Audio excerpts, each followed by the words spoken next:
माझा नवरा परदेशात नोकरीला होता. त्याच काळात माझा आत्तेभाऊ शहरात नोकरीसाठी आला होता. तो माझ्याकडेच राहिला होता. एक दिवस माझ्या पोटात दुखू लागलं.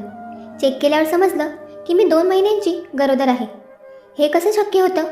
कारण मी आणि माझा भाऊ आम्ही दोघेच घरात होतो. मग माझ्या पोटात हे मूल कसं काय? मला आठवत होतं. माझ्या आत्याचा मुलगा नोकरीसाठी शहरात आला, म्हणून मी त्याला माझ्या घरीच ठेवले. कारण मी एकटीच असायचे. नवरा देशाबाहेर असायचा. मी माझ्या नवऱ्याशी बोलले तेव्हा त्यांनी माझ्या भावाला घरी राहण्यास होकार दिला. माझ्या आत्याचा मुलगा माझी खूप काळजी घ्यायचा. मला बाजारातून काही आणायचे असेल तर तो आणून द्यायचा. मी एक दिवस आजारी पडले तेव्हा तो म्हणाला की तू आता आराम कर. रात्री मला दुधात औषध पाजून तो निघून जायचा. जेव्हा मी सकाळी उठायचे तेव्हा मला खूप आराम मिळालेला असायला. एके दिवशी माझ्या पोटात खूप दुखत होते. मग मी डॉक्टरांकडे गेले तर डॉक्टर म्हणाले तू गरोदर आहेस. हे ऐकून मला खूप मोठा धक्का बसला. आश्चर्यचकित होऊन मी डॉक्टरांकडे बघत होते. माझ्यावर आभाळ कोसळल्यासारखं वाटत होते. हे कसं शक्य आहे यावर माझा विश्वासच बसेना. मी डॉक्टरांना सांगितले की तुमचा काहीतरी गैरसमज झाला असेल. मला फक्त पोटदुखीची तक्रार आहे. मला पाहून डॉक्टर हसायला लागले आणि माझे रिपोर्ट समोर ठेवून ती म्हणू लागले की 3 वर्षापासून तुम्ही माझ्याकडे याच गोष्टीसाठी तर उपचार घेत आहात. आता देवाने तुम्हाला आनंदाची बातमी दिली आहे. त्यामुळे तुम्ही आनंदी झालं पाहिजे आणि माझ्यावर विश्वास ठेवला पाहिजे.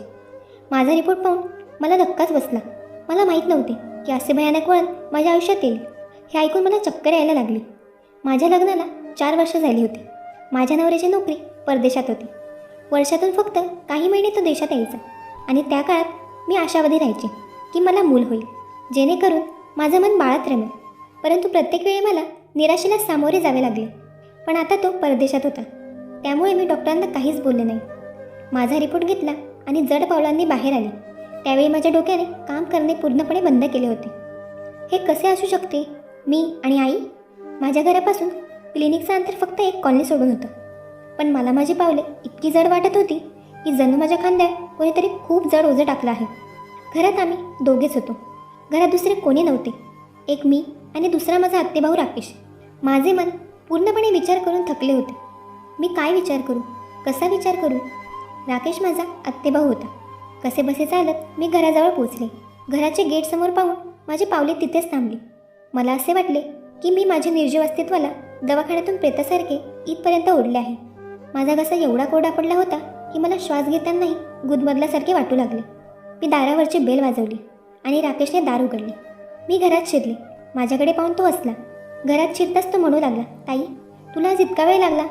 जेवणासाठी मी तुझी वाट पाहिली, पण नंतर मला भूक सहन होत नव्हती, म्हणून मी जेवण घेतलं. ताई मी तुझ्यासाठी जेवण वाढू का? राकेश माझ्याशी खूप छान बोलायचा. तो नोकरीच्या संदर्भात शहरात आला होता आणि गेल्या अनेक महिन्यापासून इथे माझ्यासोबत राहत होता. माझ्या नवऱ्यालाही यावर काही आक्षेप नव्हता. त्यांना राकेशबद्दल सगळं माहीत होतं. खरं तर ते खूप खुश होते. राकेशमुळे माझा नवरा बेफिकर झाला होता. ताई कुठे हरवली आहेस?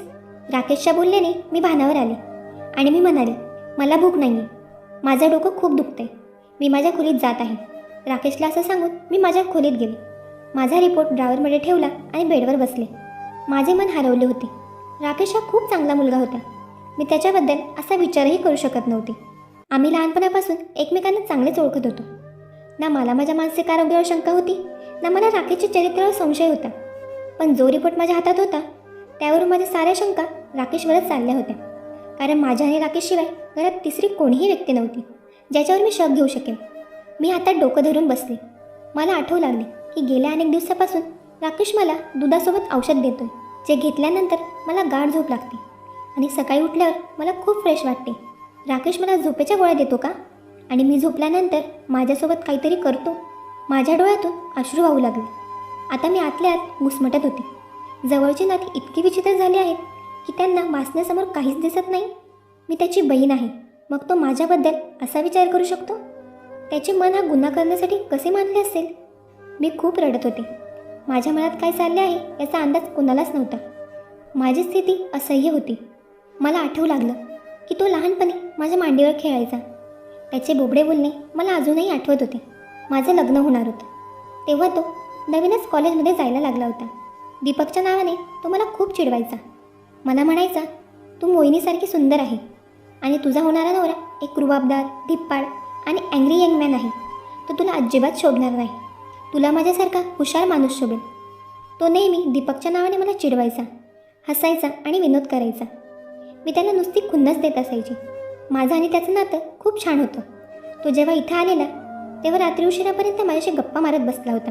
आताही तो मला चिडवत होता की मला वाटते दीपक दाजींनी परदेशात कुठल्या तरी बाईशी लग्न केलं आहे, त्यामुळे ते परत येण्याचं नाव घेत नाहीत. मी त्याच्याकडे रागाने बघितलं आणि तो हसायला लागला. त्याला पाहून असे कधीच वाटले नाही की तो माझ्यासोबत असे वाईट कृत्य देखील करू शकतो. या विचारात मी हरवले होते. त्यानंतर राकेश माझा दरवाजा ठोठावत आत आला. त्याच्या हातात दूध आणि औषध होते. तो अगदी नॉर्मल पद्धतीने माझ्यासमोर बसला, पण त्याच्या पलंगावर बसताच मी घाबरून मागे हटले, जसे की तो काय करेल हे माहीत नाही. आणि ही एक गोष्ट स्पष्ट होती की मी जे काही डॉक्टरांकडून ऐकलं होतं, माझ्या जागी कोणीही असतं तरी त्यावेळेस तेवढंच घाबरलं असतं. त्यावेळी राकेशसोबत त्या घरात मी एकटीच होते. मला इतकी घाबरलेली पाहून त्याला आश्चर्य वाटले. काय झाले ताई, एवढी का घाबरली आहेस? सगळं काही ठीक आहे ना? घे हे दूध पी आणि आराम कर. राकेशने तो दुधाचा ग्लास माझ्या दिशेने सरकवला. मी त्याच्या हातातून ग्लास घेऊन बाजूला ठेवला आणि कडक स्वरात त्याला म्हणाले, इथून जा, मला झोप येत आहे. कारण मला माहीत होतं की आता तो माझ्या शेजारी बसून त्याच्या ऑफिसच्या गोष्टी सांगणार आणि मी झोपेपर्यंत तो उठणार नाही आणि बाहेर जाणार नाही. माझ्या कठोर स्वराने तो थक्क झाला. काय झालं ताई, बरी आहेस ना? कदाचित तो माझ्या असभ्य स्वराने त्रस्त झाला असावा. मला त्याचा आणखी राग येऊ लागला. तो माझ्यासमोर कसलं नाटक रचत होता. जणू तो खूप भोळा आहे, अडाणी आहे, खूप धर्मनिष्ठ आहे. आधी मला त्याच्या कांचलात मारायची होती आणि नंतर माझा रिपोर्ट त्याच्यासमोर द्यायचा होता. पण मला त्याला रंगेहात पकडायचे होते. माझं डोकं दुखतंय, मला उठवायला अजिबात येऊ नकोस, मला झोपायचं आहे. माझ्या या उग्र स्वरांसमोर तो गप्प बसला आणि खोलीतून उठून तो दाराकडे गेला. तू आराम करशील आणि हो, दूध पिऊन घे. तू जेवलीही नाहीस. मला पुन्हा दूध प्यायला सांगून तो खोलीबाहेर गेला. मला तेच जाणून घ्यायचे होते की मला दूध आणि औषध पाजून तो माझ्याशी काय घृणास्पद खेळ खेळतो. मी तो दुधाचा ग्लास घेतला आणि खिडकीतून बाहेर फेकून दिला आणि औषध ड्रॉवरमध्ये ठेवून लाईट बंद करून खोलीत झोपून गेले. आता मी वाट पाहत होती की राकेश कधी माझ्या रूममध्ये येईल. 1 तास उलटून गेला होता, पण माझ्या रूममध्ये कोणीच आले नव्हते. त्याची वाट बघून मी थकले होते आणि मला झोप येऊ लागली. म्हणून मी स्वतः पाहण्याचा विचार केला की तो काय करतोय. मी उठून माझ्या रूममधून बाहेर आले. मी हळूच त्याच्या खोलीचे दार उघडले. तेव्हा माझ्या पायाखालची जमीनच सरकली. मी हळूच त्याच्या खोलीचा दरवाजा बंद केला आणि दबक्या पायाने माझ्या खोलीत आले. ते प्रसंग माझ्या मनात घर करू लागले.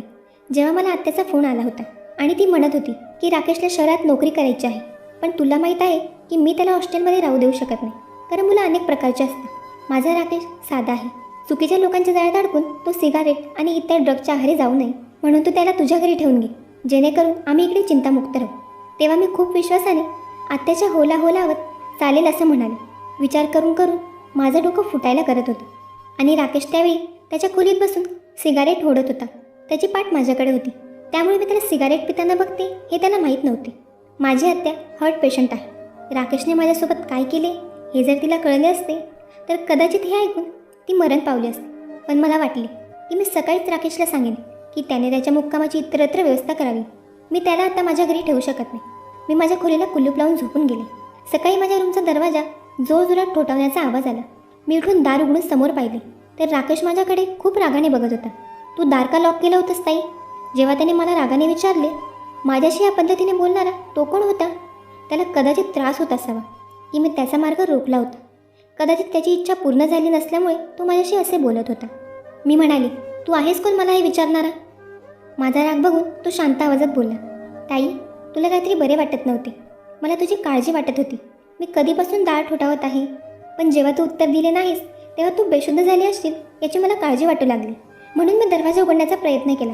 तेव्हा ते लॉक होते, म्हणून मी काळजीत होतो. त्यामुळे तू दरवाजा लॉक नको करत जाऊस. त्याची खोटी काळजी आणि दिखाव्याचा त्रास पाहून मला खूप राग आला. मी म्हणाले की तुला माझी काळजी करण्याची काही गरज नाही आणि मी माझ्या खोलीतून बाहेर पडले. स्वतःचा नाश्ता केला आणि शेजारच्या मैत्रिणीच्या घरी गेले. माझ्या शेजारी माझ्याच वयाची एक मुलगी राहायची. माझा नवरा जेव्हाही बाहेरगावी जायचा तेव्हा ती माझी खूप काळजी घेत असे. माझी तिच्याशी खूप चांगली मैत्री होती. तिचा नवराही मला लहान बहिणीप्रमाणे मानत असे. जेव्हा तो बाजारातून काही खरेदी करायला जायचा तेव्हा तो मला विचारायचा की ताई, तुला काही मागवायचं असेल तर मला सांग, मी घेऊन येईल. मी अनेकदा त्यांच्याकडून वस्तू मागवून घ्यायची, पण राकेश आल्यापासून मी त्यालाच सगळ्या गोष्टी सांगायची. त्यावेळी माझी शेजारी नूतनकडे माझे एकच काम होते की मला माझा गर्भपात करायचा होता. माझा नवरा 2 महिन्यांनंतर येणार होता. हा गुन्हा दूर करण्याशिवाय माझ्याकडे दुसरा पर्याय नव्हता. पण नूतनला मी काय बोलू हेच समजत नव्हते. ती माझ्याबद्दल काय विचार करेल माहीत नाही, पण मला कुठल्या तरी स्त्रीची गरज होती, तेही खरं न सांगता. मला हे पाऊल उचलावे लागणार होते, कारण जर मी आत्याला खरे सांगितले तर तिला ते सहन होणार नाही, आणि नवऱ्याला सगळं सांगितलं तर तो कधी मला बायको म्हणून स्वीकारणार नाही. माझं घर उद्ध्वस्त झालं असतं. शेवटी मी हिंमत करून नूतनला सांगितलं की माझ्या पोटात मूल आहे, मला त्याचा गर्भपात करायचा आहे. मग तिने माझ्यासोबत डॉक्टरांकडे येण्यास होकार दिला. मी एका नवीन महिला डॉक्टरांकडे गेले आणि त्यांना सांगितले की जर त्यांनी माझे हे काम केले तर मी त्यांना चांगले पैसे देईल. त्या महिला डॉक्टरांनी होकार दिला. पण त्याच रात्री माझ्यासोबत असे काही घडले ज्याने माझे हृदय हेलावले. रात्री घरी येताच मी राकेशला सांगितलं की मी आता तुला माझ्या घरी ठेवू शकत नाही, त्यामुळे 2-3 दिवसात तुला पाहिजे तिथे राहण्याची व्यवस्था तू करावी. माझे बोलणे ऐकून त्याला आश्चर्य वाटले आणि तो म्हणाला, ताई काय बोलते आहेस, मी तुला का सोडून जाऊ? माझं काही तेव्हा मी कुठेही राहीन, पण तू एकटी कशी राहणार? राकेशची माझ्याबद्दलची काळजी मला दिसत होती. मी म्हणाले की तू येण्यापूर्वी मी एकटीच राहत होती, लवकरात लवकर तुझी व्यवस्था कर. त्यावर तो काही बोलला नाही, पण त्याच्या चेहऱ्यावर नक्कीच नाराजी दिसत होती. मी माझ्या खोलीत झोपायला गेले. मी आता खोलीला कुलूप लावून झोपायला लागले. काही वेळातच मला झोप लागली. तेव्हा मला भानच राहिले नाही. रात्री डोळे उघडले तेव्हा मला कोणीतरी माझ्या शेजारी झोपलेले जाणवले, पण माझ्या खोलीत खूप अंधार होता. इतका अंधार होता की मला तो माणूस दिसत नव्हता. मी खूप घाबरले होते. मी घाईत काही विचार करू शकले नाही, म्हणून मी आरडाओरड करू लागले. पण पुढच्या क्षणात माझ्या शेजारी झोपलेली व्यक्ती उठून बसली. मी आतून उठण्यापूर्वी त्या माणसाने माझ्या तोंडावर हात ठेवला. मी स्वतःला वाचवण्यासाठी काहीतरी मार्ग शोधत होते की तेवढ्यात त्या व्यक्तीने बाजूचा लॅम्प लावला. त्या व्यक्तीला पाहून मला आश्चर्याचा धक्का बसला, कारण माझा नवराच माझ्यासमोर होता. दीपक घरी आला होता, तेही काही न सांगता. तो अचानक आला होता. तो हसायला लागला आणि म्हणाला, मला तुला सरप्राईज द्यायचं होतं. मी घरी पोहोचलो तेव्हा राकेशने दरवाजा उघडला होता. मी येत आहे हे त्याला माहीत होते, पण जेव्हा मी रूममध्ये येऊ लागलो रूमला कुलूप होते, म्हणून मला खिडकीतून आत यायला लागलं. तू पण वेडी आहेस, इथे कोण अनोळखी होतं की तू दार लॉक करून झोपलीस? मी दीपकला कसे उत्तर दिले असते? त्यावेळी मी खूप भावनिक झाले होते आणि दीपकला पकडून मी ढसाढसा रडू लागले. त्याला वाटले होते की तो दूर असल्यामुळे मी रडत आहे, पण रडायचं खरं कारण तर वेगळंच होतं. मला काय झाले ते मलाच माहीत होतं.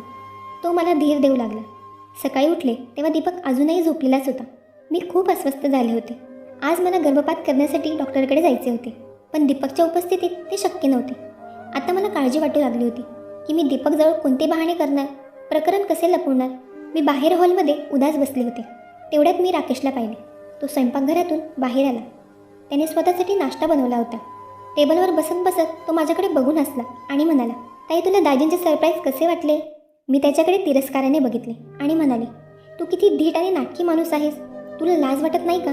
एकीकडे तू मला ताई म्हणतोस आणि दुसरीकडे मी हे सगळं सहन करून थकले होते. म्हणूनच विचार न करता तोंडाला येईल ते बोलणे सुरू केले. पण तो इतका धीट होता की आताही तो माझ्याकडे आश्चर्याने पाहत होता आणि म्हणू लागला, ताई हे काय बोलतेस? मला अजिबात समजलं नाही. मी असे काय केले की तू माझ्याशी असे बोलत आहेस? राकेशच्या बोलण्यावर मी त्याच्याकडे आश्चर्याने पाहिले आणि माझ्या खोलीत गेले. दीपक अजूनही झोपला होता. मी ड्रावरमधून रिपोर्ट काढले आणि रूम बाहेर आले. राकेश आता टेबलाजवळ उभा होता. मी तो रिपोर्ट त्याच्या चेहऱ्यावर मारला, जो त्याच्या चेहऱ्यावर आदळला आणि जमिनीवर पडला. आणि मी म्हणाले, हे वाच आणि दीपक उठण्यापूर्वी माझ्या घरातून चालता हो, कारण दीपकला याचा सुगावा लागावा अशी माझी इच्छा अजिबात नव्हती. राकेशने रिपोर्ट जमिनीवर उचलून उघडला. ते वाचताच त्याचा चेहरा फिका पडला. तो काही बोलायच्या आधीच दीपक बाहेर आला होता. कसे काय माहीत, पण तो थेट राकेशकडे गेला आणि त्याच्या हातातून रिपोर्ट घेऊन वाचू लागला. त्यांना पाहून माझा आत्मा माझ्या शरीरापासून वेगळा झाला. माझे घर उद्ध्वस्त होईल, दीपक मला घटस्फोट देईल, असे विचार मनात येऊ लागले. मला चक्कर आली आणि मी बेशुद्ध पडले. जेव्हा मला शुद्धी आली तेव्हा मी हॉस्पिटलमध्ये होते. मला ड्रीप लागली होती. दीपक माझ्याकडे खूप गंभीरपणे पाहत होता. राकेशही तिथेच उभा होता. दीपकला बघून मी रडायला लागले. मी म्हणाले, दीपक यात माझी काही चूक नाही. राकेश मला झोपेचे औषध द्यायचा. मला काहीही माहीत नाही. प्लीज मला घटस्फोट देऊ नकोस. मी तुझ्यावर खूप प्रेम करते. मी तुझ्याशिवाय जगू शकत नाही. मी बेडवर पडून हात जोडून दीपकची माफी मागत होते. तो माझ्याजवळ आला. माझे जोडलेले हात हातात घेतले आणि म्हणू लागला, तू अस्वस्थ होऊ नकोस. मी तुला सोडणार नाही. मी पुन्हा तुझ्या सर्व टेस्ट केल्या आहेत. तू गरोदर नाही आहेस. कदाचित तुझा रिपोर्ट कोणाच्या दुसऱ्याच्या रिपोर्टशी बदलला गेला होता. ना तू दोषी आहेस ना राकेशने असं काही केलं. त्याच्या चरित्रावर संशय घेऊ नकोस. फक्त रिपोर्ट अदलाबदल झाले होते. मी राकेशकडे पाहिले तर तो रडत होता. कोणताही आवाज न करता तो अश्रू ढाळत होता. मला पाहून तो माझ्याजवळ आला आणि म्हणू लागला, ताई मी हे करू शकेन असे तुला कसे वाटले? आई आणि तुझ्यात मला कधीच फरक दिसला नाही. मी तर कोणत्याही मुलीकडे नजर वर करून सुद्धा पाहत नाही. तू मला माझ्या आईच्या जागी आहेस. मी म्हणाले, की मी तुला नशेत सिगारेट ओढताना पाहिले होते. तो म्हणू लागला की मी कधीच नशेत सिगारेट ओढत नाही. होय, कधी कधी मी माझी खोली बंद केल्यानंतर बिडी ओढतो. मी माझं बालपण तुझ्या कुशीत घालवलं आहे, म्हणून मी तुझी माझ्या आईसारखी खाण्यापिण्याची आणि औषधाची काळजी घ्यायचो. पण आज तू माझ्यामुळे संकटात आहेस हे मला माहीत असतं तर मी ते कधीच आलो नसतो. तो रडत रडत बोलत होता. एका चुकीच्या रिपोर्टने मला अपराधी करून ठेवलं होतं. मी त्याच्याविषयी चुकीचा विचार करत होते, पण मी एकदाही विचार केला नाही की बऱ्याचदा रिपोर्टही चुकीचे निघतात. हे माझ्या लक्षात आले नाही. मी विचार करत होते की कदाचित मी माझ्या रिपोर्टची पुन्हा एकदा चाचणी केली असती तर असे झाले नसते. मंडळी, यामुळेच कोणाबद्दल काहीही निष्कर्ष काढण्यापूर्वी सत्यता पडताळून घ्यावी. मंडळी, तुम्हाला जर आमचं काम आवडत असेल तर व्हिडिओला लाईक आणि चॅनलला सबस्क्राईब